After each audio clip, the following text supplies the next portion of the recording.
Hello everyone, how are we all? Claire Newcomb with you here today. Thank you for joining me on Lisa Horton's craft channel, or YouTube craft channel. I'm not live with you today. I've pre-recorded this video for Tuesday afternoon, so this will hopefully go out to you in the Crafting with Lisa Horton Facebook group and also on YouTube as well. But as I say, I'm not live with you today. I was otherwise engaged on Tuesday afternoon. It's Dad's birthday and wanted to be available to chat with him. So I've got a project for you today with some older products, some older collections, as you can see here, the Sunflower and Roses layering stencils, and also a couple of others sort of under the pile here. And also I wanted to team these with some of the newer products, so mixing and matching the old with the new, as we always like to do. We have all got lots of Lisa's collections, whether you're new to Lisa or not. A lot of the collections are still available on the website, and you can see the QR code there if you want to visit. Everything that I'm using today is in stock in various stock levels, so some things are limited stock, other things aren't, and the majority of what I'm using are stock items, so they are good staples that to have in your craft stash. So as I say, the actual focus of the project today is the Sunflower and Roses. That's the sort of the overriding theme, but I wanted to use the paper strips in a slightly different way to how I've used them before, so I'll show you that in a second. There's no embossing today or die, well, there's very minimal die cutting just for the sentiment, but certainly not for the main focal point. Obviously there's die cutting of the paper strips. I'm also using the blooming bows very minimally, but I just want to sort of mix and match and show that you can sort of mix and match completely different styles and completely different collections together. So you can see these are the two that I'm using, and used in a particular way, you know, I think they would work, they do work well together, so I should be using those. I've used the outer die where you have this, the perforated edge of the slimline cracked frame, because I'm making a DL card. I've also used the nested stitched slims just as a layer, so I've used the largest of the nested dies here. Again, this is the very old packaging, so you possibly have these when they were relaunched as the envelope, but this is the very old packaging, but they're basically the same size as what is available today. I'm using the sentiment banners, this die set, to create the sentiment alongside the mini sentiment craft stamp. So this is the U collection, but I'll come on to that a little bit later on. So as I mentioned, I'm actually also making a DL card. What I like to do when I show you these demonstrations is that Lisa has designed, or does design, either 6x6 square collections here, 5x7 rectangle obviously, or the A6 size, or the DL size, but it doesn't mean that your project has to stay within the confines of what she's actually designed for us. So what I want to do is use a 6x6 design as we have here, but actually put this onto a DL card, just to show you again another way, and just show you just how versatile Lisa's designs can be. Now the paper strips, as I say, that's the die cutting, the majority of the die cutting that I'll be doing today. I've already die cut them and I've used them as the background. So what I'm going to do, I'm just going to remove the slide here. That's everything that I'm using, and I'll pop that back up again at the end of the video. So I've already prepped the majority of the background. As I say, I'm working on to a DL size background for you here today. I've already die cut the paper strips. Now you get 2 dies in here. You get 1 die to cut the larger strips, which are 1 centimetre wide or 10 millimetres wide. And then you have the second die where you can cut these strips which are 5 millimetres in width or half a centimetre. What I'm doing, I'm using them to cross hatch. I'm just going to swap to camera 2 now. Here we are. I'm using them to actually cross hatch and create a different type of background onto a DL die cut. And you can see that I've die cut here. We have the stitching around the outside. Now, obviously, that's now going to be covered. But I've die cut these strips from Lisa's textured cardstock. If I hold that still, you can just about see that. Yeah. And then I'm just using that to cover in a crosshatch style all over this DL section. Now, I have done the majority of that because you wouldn't have wanted to watch me do the whole lot. Now, to actually cover this layer as it stands, I'll just show you. I'll just measure this. It is just over 7.5 centimetres wide and 19 centimetres in height. And to cover all of this, I've die cut the wider strips twice, and I die cut the thinner strips just once. So you basically run this through 3 times, twice for the wider strips and once for the thinner strips, and that will give you enough strips to cover the whole of this background layer.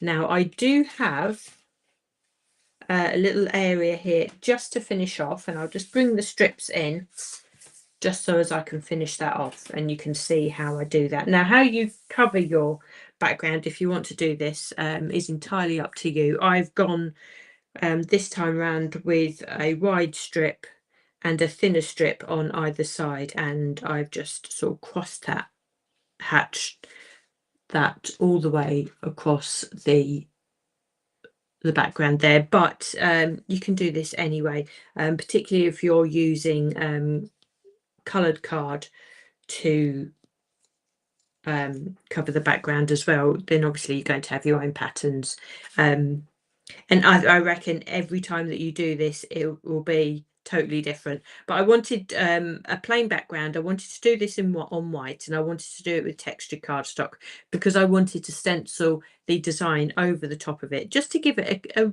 bit of a different look.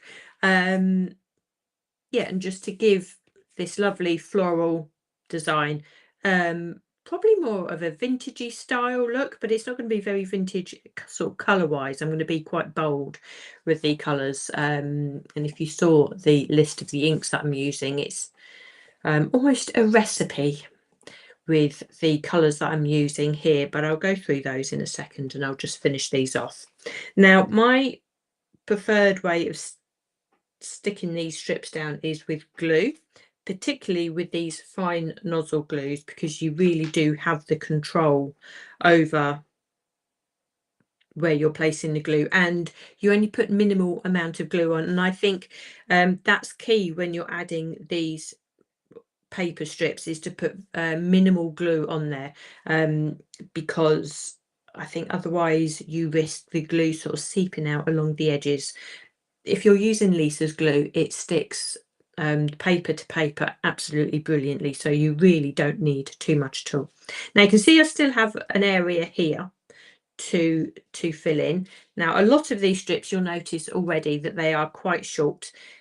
These have been cut from around the top edge here. You can see that I've completed this section, and I would have laid the strips down like so. They would have overlapped the edge, and all I've done is just gone around with my scissors and trimmed them off. So I've been able to utilize the rest of these sections here. So that's why the strips that I have now are all varying different sizes. So I'm going to finish this section here. So as I say, the way that I'm constructing this pattern is with a slim strip, then a wider strip, and then another slim strip. Now, when you add this first slim strip, it will be sitting next to another one, but that is entirely fine. If you just keep that consistent all the way through, your design is going to look it's going to look consistent all the way through. Now at this stage, because I only have a small area to cover, I will in a second cover all of this with glue itself. When I have the whole layer to cover and I'm just starting off with the strips, then my preference is to actually put the glue directly onto the strip like this, and then lay that down like so. And I say it really is as easy as that. Once you've decided on the pattern and you'll know where you're going with it, you can actually feel you can feel this background layer pretty quickly, and just lay those alongside each other. Now I think this looks great with the textured cardstock. It works really, really well. But obviously, as I say, you can use any cardstock, coloured cardstock. You can use white card, you can use paper. Actually, I think Lisa's paper would work really well with this. Now I've chosen to layer this onto a die cut of the size that I want already, so I don't need to die cut this afterwards. You can die cut this and die cut shapes from this, but what I would suggest is that you make sure that the glue is totally dry, just to prevent any of the glue sort of seeping through. That would be my only suggestion there. Now again, all I'm doing is just following the pattern that I'd already set out and just filling in this area here. Now you can see that that has actually filled in really quickly. Now I have these tiny little areas, and let me just come down to, there we are, tiny little areas. So all I am doing is just following the same pattern as I have done all around. I've put in the glue directly onto the card here because I've got such a tiny area, and just filling in those spaces. Now I'm just going to let those set a little bit, let those dry, and I'm just going to come around. I've got a tiny little triangle left here that I need to fill in, and I'm just going to use a wide strip for that one because it only needs that one small piece in there. And it's always best to use a longer strip and fit it in, as opposed to trying to cut a piece to size and fit it into there, because I think invariably you will always get the size wrong. So it's always, I would say it's always better to go this style and have the strips overlapping. This tiny piece here is going to be very small, so allow that to dry first before you trim it. But it's always better, I think, and you'll have a far better finish if you use the longer strips, overlap them and trim. Now to trim, I've got myself a good pair of scissors. I like to use my larger scissors.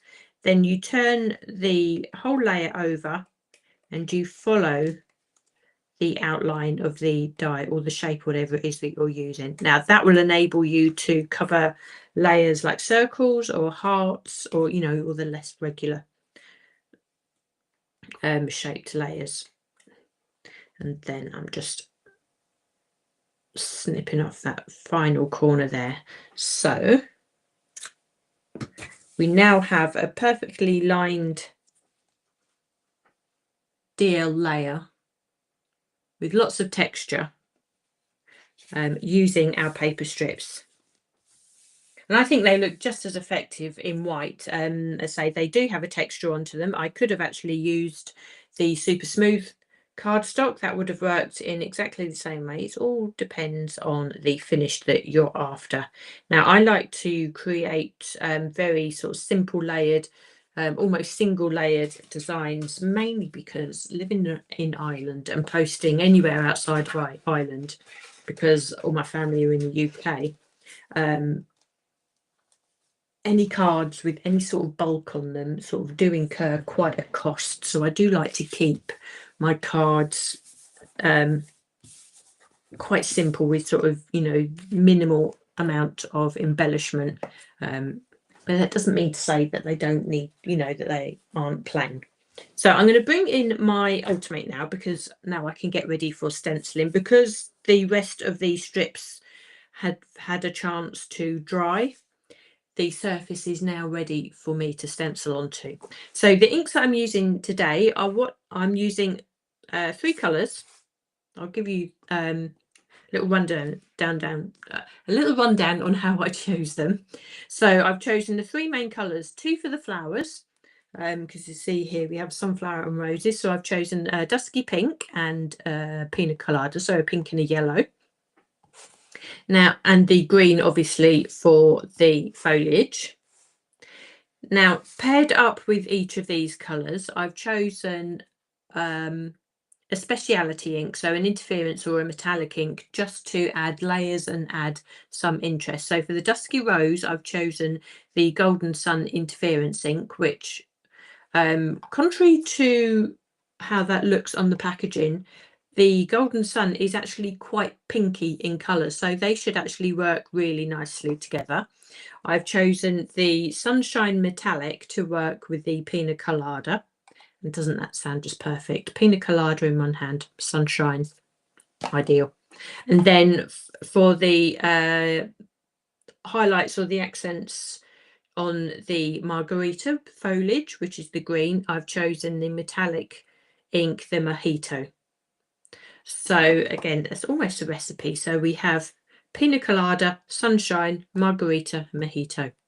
If that doesn't make you want to go on holiday, I don't know what does. Okay, so that's my reasoning in choosing the colours, and you can see actually once I've taken the pads off that I have sort of 3 colour sets, 3 colourways as it were. So to stencil, what I'm going to do to start with is choose the stencil with the most detail on, which is in this case is the first one. And I'm just going to place that on my Ultimate, and I'm just going to figure out where I want my design to sit. So I've actually brought in the second stencil sitting underneath so I can actually see where the roses are, because I'm not going to stencil this straight on. I'm going to make the most of the design and the space that I have on my DL layer here, and just arrange that in a way that looks sort of random. I'm not going to get the whole design, and there is going to be an elements of the design that are going to be off the page, which I really like that style actually. So you can see that my layer is actually at the skew width, but that doesn't matter because my silicone mat will hold that in place. I know that's not going anywhere, and I have full control over the stencils because they're sitting on the side pegs there, which enables me just to come in and start stenciling as I would. Now, obviously, there are parts of the design that are hanging off the edge. I don't need to ink those. So to start with, I'm coming in with the Margarita. I'm using the blending brush to start with and stencil onto the background. Now, I am fully aware that because we are stenciling onto quite a textured background, that I'm not going to get as smooth a blend as normal, but that was the idea of the look that I had in mind for this. I wanted the design of the flowers and the bouquet here to be almost as if it's on a fabric. So that's why I chose the textured cardstock to cut the paper strips from, and also to sort of arrange the paper strips in the way that I did. Now, what I do need to make sure that I don't do too much of is go over the edge of the stencil so I have a line here. So I do need to be aware of that. So I've just put the initial layer down of the Margarita for the foliage, and I'm just going to come in and enhance that with the stencil brush. Now, obviously with the stencil brush, I'm going to have an awful lot more control. So I'm going to definitely make sure that I won't be going over the edge of the stencil here. It's a little less it's less easy to do that when you have a stencil brush, unless you use one of the small the blending brush, sorry, unless you have one of the smaller ones. So what I'm doing now with the stencil brush and the Margarita, I'm just going to intensify some of the areas through this stencil, just so as we have that sort of blended airbrush look. I'm not going to make the whole of the foliage a really nice solid blend. I want some areas to be darker than others. So when I take this away, you'll see what I mean. If I just put that onto there, you'll see that some of these areas are darker than others.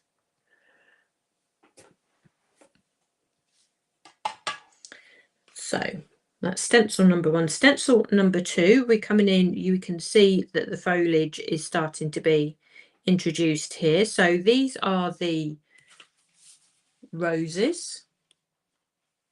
And for this, I was going to use the Dusky Rose. Now, initially, I am going to come in just lightly with the Dusky Rose and just outline where these flowers are going to be. This is going to be the background colour. Now, because we have 2 or 3 other layers to put on top of this colour, I don't want this too dark, not on this particular project anyway. So I'm just going to layer that down quite gently. I'm going to come in with a stencil brush and just make sure that some of the areas do have a little bit more ink. Now that's would be around the outside, and also because we are working onto a textured background, let's say some areas are going to be raised, some areas aren't, so there is going to be some areas that are going to pick up the ink more than others, but that is the nature of the background that we're using, as you can see there. So stencil number 3, again, we start adding some more detail to the roses here. So I'm picking up some more ink, some more of the Dusky Rose. I took the majority of that ink off initially onto the stencil brush. That will just enables me to control the colour going through the aperture there, so I can get a smoother blend as possible. And I just go back and pick the rest of that ink up. So I'm going to do the same again with all these different areas. I do like to work quite subtly. That's my preferred style, I suppose. And again, what I'm sort of going for is almost a vintagey look. So it's going to be quite bright, so it's not going to be subdued, you know, particularly with the colours that I've chosen here. I'll just go a little bit darker in the centre on that one. You can see there that we are picking out the detail of the flowers, but also we do have the detail of the cross-hatching in the background. But I think that's a really nice way for that to be. Now, before I continue, actually, I'm just going to go back to stencil number 2. The flower that we have here is actually going to be, oh no, it is one of the roses. Apologies, I thought I was getting myself mixed up. So come back to stencil number 4, which is where I was going to. So we have this flower here again, which is a rose. I mistook that. I thought that was going to be a sunflower. So this is a rose, so I can come in with the Dusky Rose on here. I'm going to go a bit heavier in the centre and just work outwards. So the centre of that flower is going to be darker than the outside. Now we have here the smaller accents for this large rose that we have, and I think what I'm going to do, this is where I'm going to add some of the interference ink, because what this will do, it'll add a different dimension, a different colour to the rose, but as this ink dries and this layer dries, you will have the beauty of the mica drying and showing through.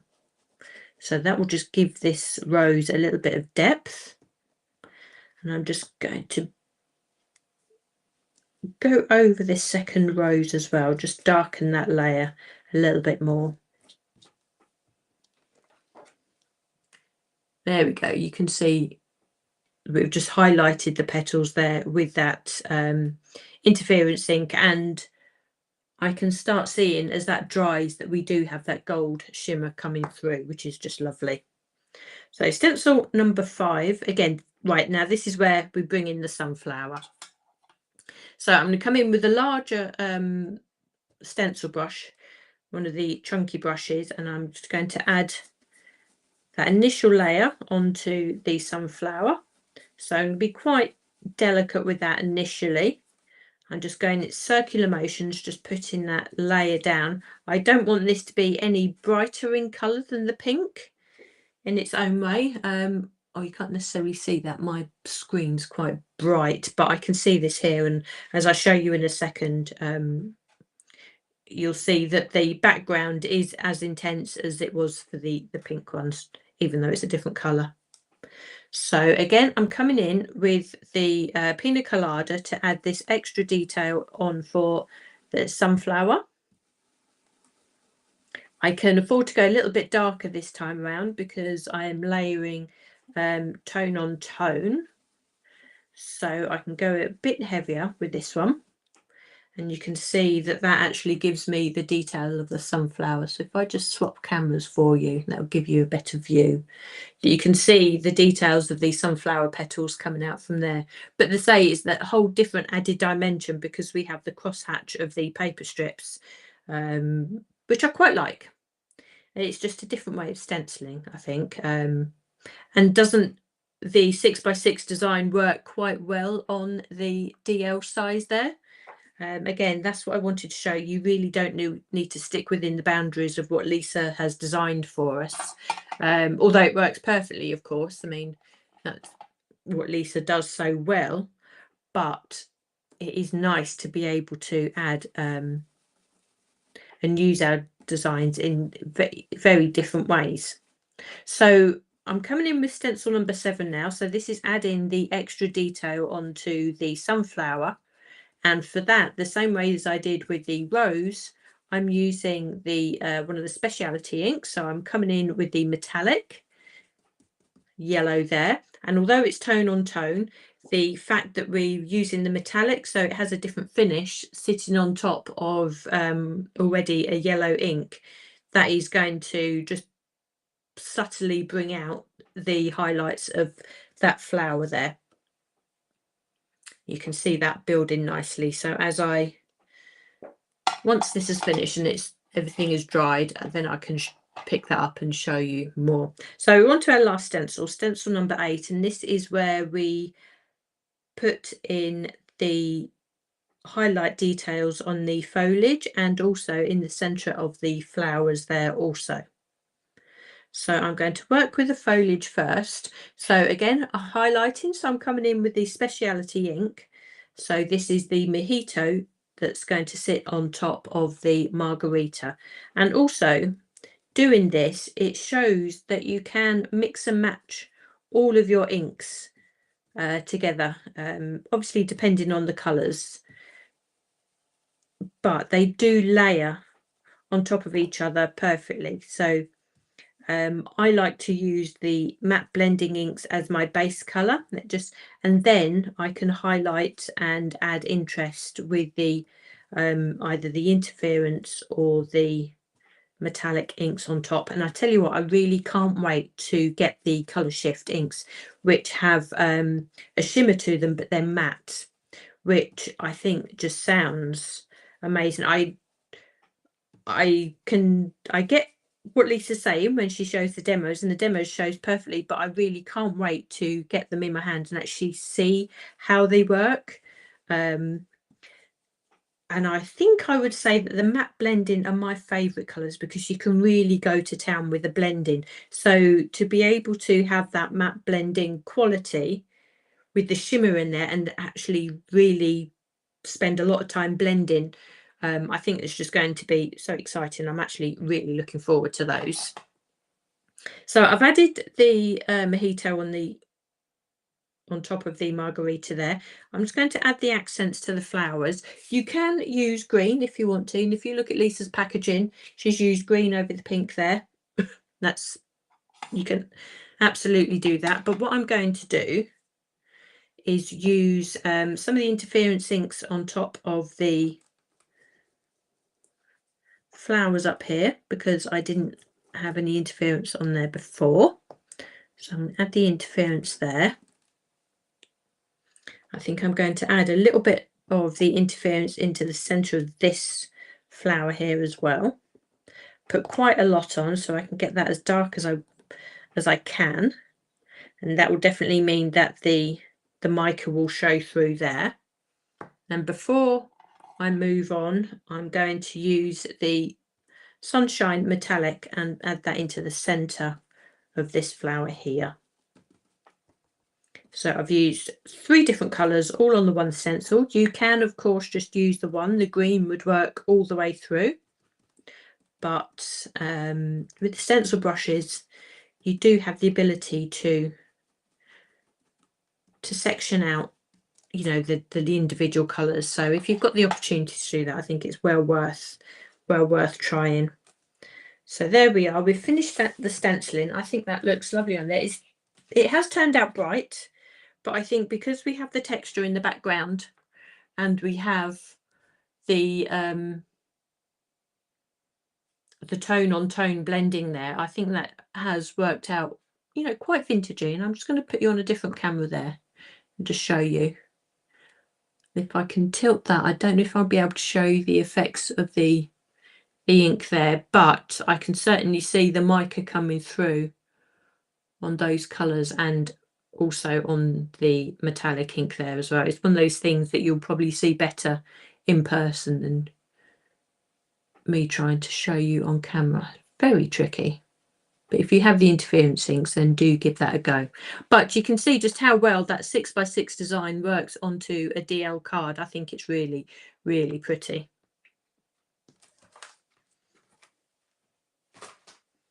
So I can bring in the card blank now. So this is the background that I cut with the perforated around the edge. So again, I'm just doing this in white. Really, I'm keeping this very simple. I want the color of the flowers and the amazing inks, the color of the inks there, which I have to say, I think are probably my favorite thing out of all. If I can use ink on a project, then, you know, then I'm happy. And white on white, I think that really just makes that pop. I think that's just so, I think that just works so well. And it's really nice actually with those paper strips in the background. I'd definitely give that a go. It's no harder to stencil onto. Right, my glue. I think my glue might need refilling. Oh, there we go.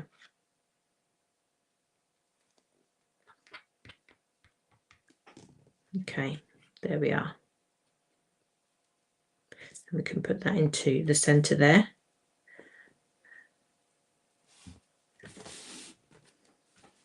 So while I leave that to dry a little bit, we can get the sentiment prepared.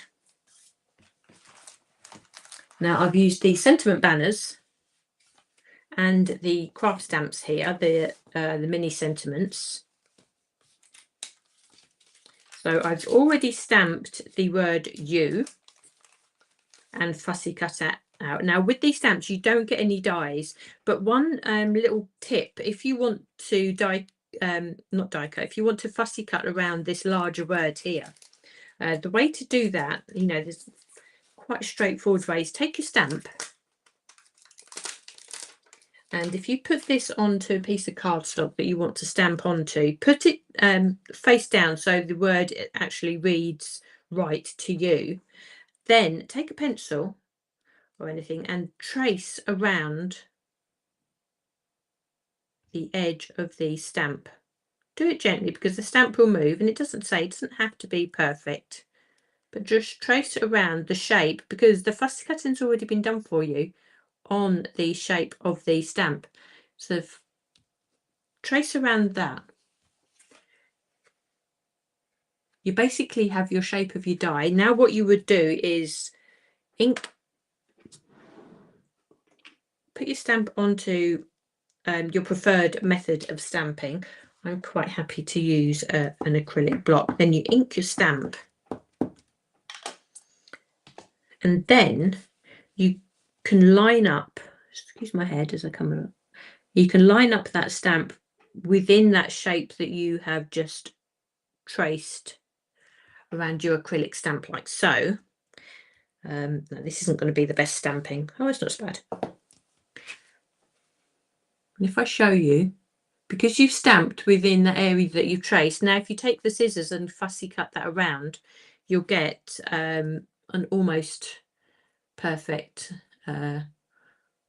shape around your words, almost as if you were to die cut that yourself. So that's one nice little tip for you. So I'm just going to put that to one side. Now I'm going to die cut my little banner. Now remember that we do have down, oh, can't get them out of there. Hang on a second.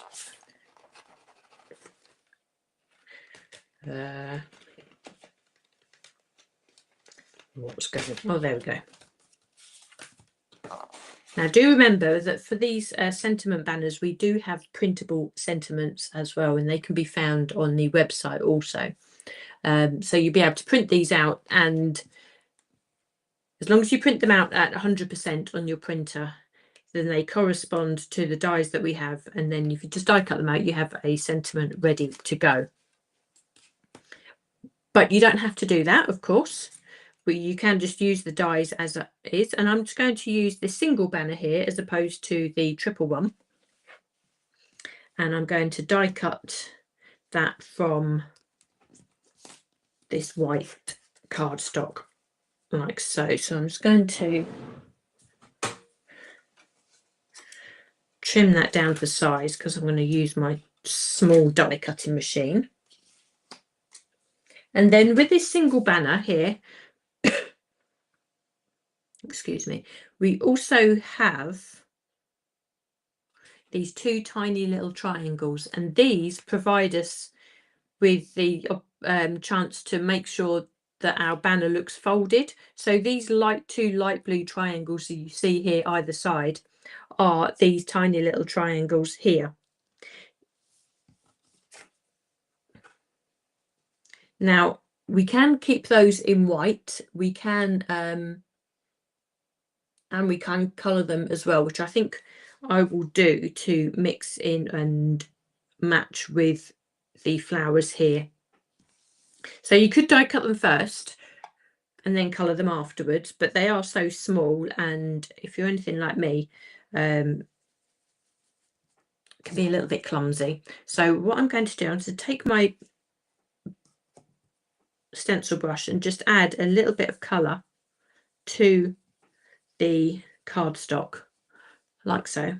Now this can be any colour, so I've chosen pink on this one, and I'm just going to keep that quite subtle. And when I die cut those, I'm going to die cut these little triangles out of those little pink areas there. So you can colour them afterwards, but I find it easier to colour the cardstock and then die cut from those. Again, if you don't want to do this from white cardstock, then obviously you get all sorts of effects if you were to die cut them from coloured cardstock as well, or design paper as well. So there's so many different options. I do like to work with white cardstock. It gives me so many more options, and I can change my mind if I need to. I can add colour. So I've die cut the banner. Now I'm going to die cut these little triangles. Oh. Let's put those through. Make sure I put those back on the strip there so I don't lose them.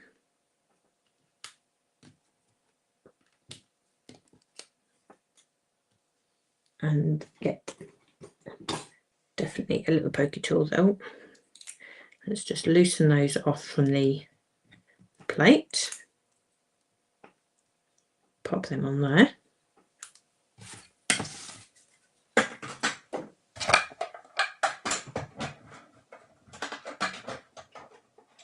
Now, before I assemble the banner here, I'm going to stamp on here, and I'm going to take Happy Birthday To. Now, this is a really lovely set because it gives you the chance to mix and match your words for your sentiments along with the text as well. So if I stamp on to the banner here, Happy Birthday To, then I have you here, and I think that would just look lovely. So if I just move you onto that closer camera, I'm going to pick up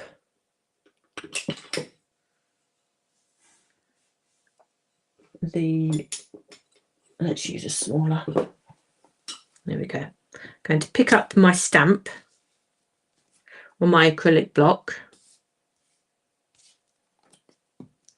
and I can use my Swift Dry ink. So this is licorice, so this is the black version. Now the Swift Dry does come in two other colours. It comes in a brown, which I think is coffee bean, and also a grey, which is flint, if I remember rightly.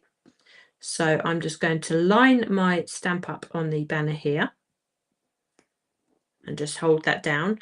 Now, when you stamp like this, I always like to hold the stamp just a little bit longer onto the card or the cardstock that you're stamping onto, just to allow the ink to transfer from the stamp onto the cardstock, and that's what gives you a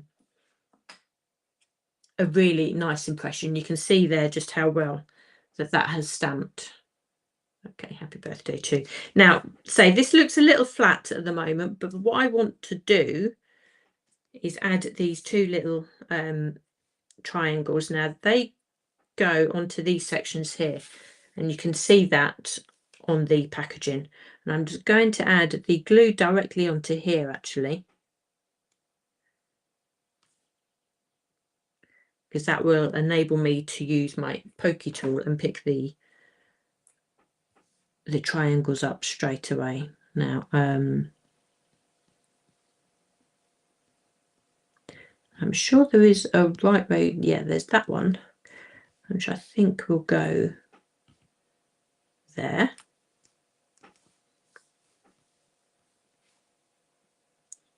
Just move that into position, and we'll pick up the second one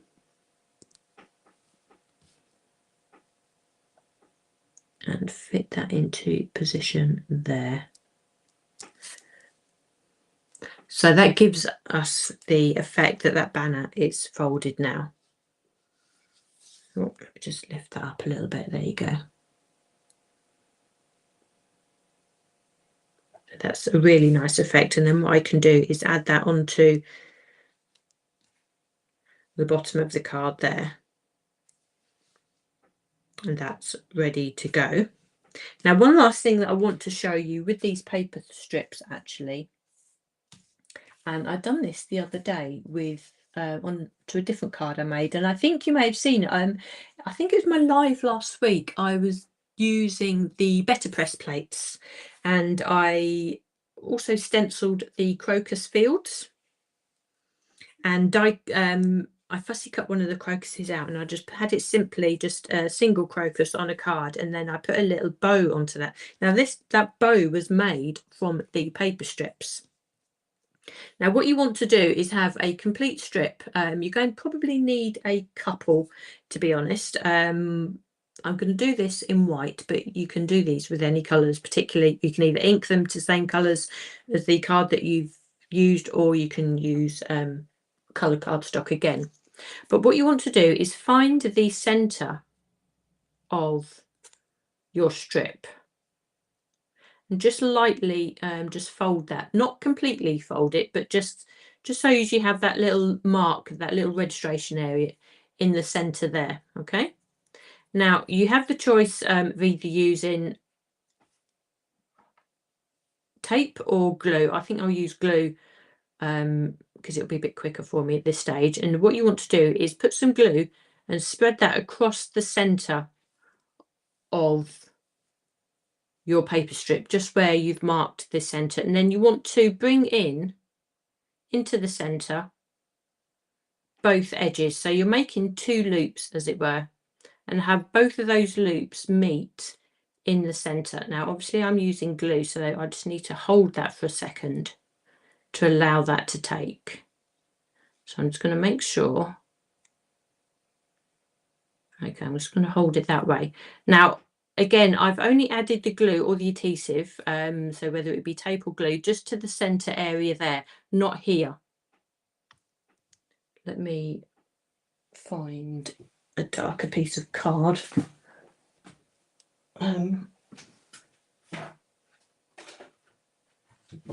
Apologies, no, just bringing a piece of green here. So you want to have your loops free, obviously. So we have the center of the bow here. Then we can fold that out. We basically have the two loops. That would obviously take a lot quicker if you were using double-sided tape. Right, now we want to take a second strip and we want to hide all the workings basically of that centerpiece that we've done here. So the front of the strip is where you want to have a nice unfolded area. So hold the second strip, excuse me, into on the front and then bend around the other two areas, the other two ends to the back. And then you can cut this second strip to size. So you have your join sitting at the back of the bow. So I'm just going to trim that off of there now.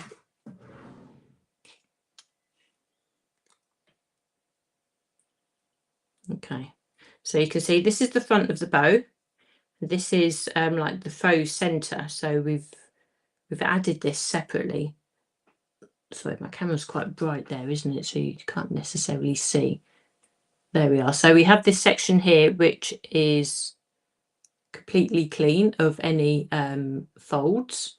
That's the front of the bow. So when I turn this over, so you would have had the glue on the back here that secured the two loops, and then you have the join of this center part here. So again, you can either use double-sided tape, or you can use that little bit of glue and just fold that down at the back. And obviously with the glue, you're going to need that, hold that just a little, for a little bit until that takes.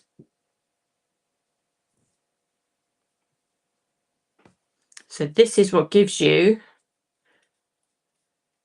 your paper bow. So it's a really nice way to use your paper strips. If you don't have any ribbon to hand, then you can do this. You can do it with the slimmer paper strips as well.